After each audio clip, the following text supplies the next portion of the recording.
আসসালামু আলাইকুম। দলিল নিবন্ধন ফিস এই চালানের মাধ্যমে এখন পরিশোধ করতে হয়।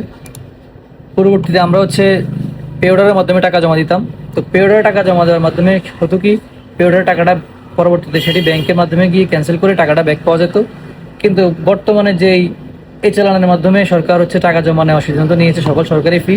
তো এর মাধ্যমে এই চালানে যখন টাকাটি চলে যাবে ব্যাংকে, সেই টাকা কিন্তু ফেরত পাওয়ার সুযোগ নেই। তো এই চালান করতে কিন্তু অবশ্যই সাবধানতা অবলম্বন করতে হবে।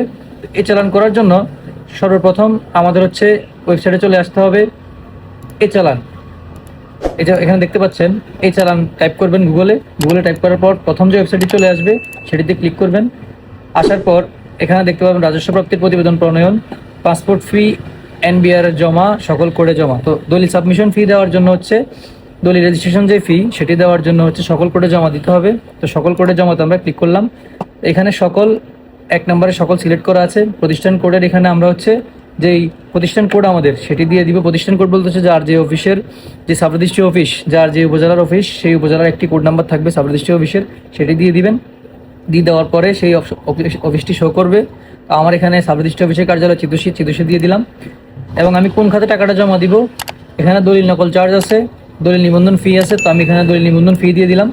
দিয়ে দেওয়ার পর আমার এখানে দেখুন খাতের বিবরণ দেখাচ্ছে, কোড দেখাচ্ছে। তো আমি এখানে সাপোজ ধরে নিন আমি 30 টাকা পেমেন্ট করব। তো আমি এখানে 30 দিয়ে দিলাম। তো এবার যেই ব্যক্তি প্রতিষ্ঠান পক্ষ হতে অর্থ দেওয়া হচ্ছে, যিনি টাকাটা জমা দিবেন, তো আমার এখানে ব্যক্তি সিলেক্ট করা আছে, ব্যক্তি থাকবে।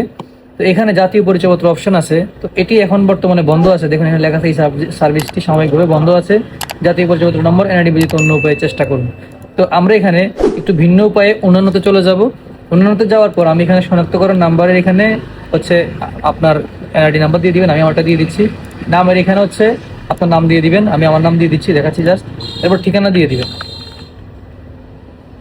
ঠিকানা দিয়ে দেওয়ার পর নিচে চলে আসবেন, মোবাইল নাম্বার দিবেন।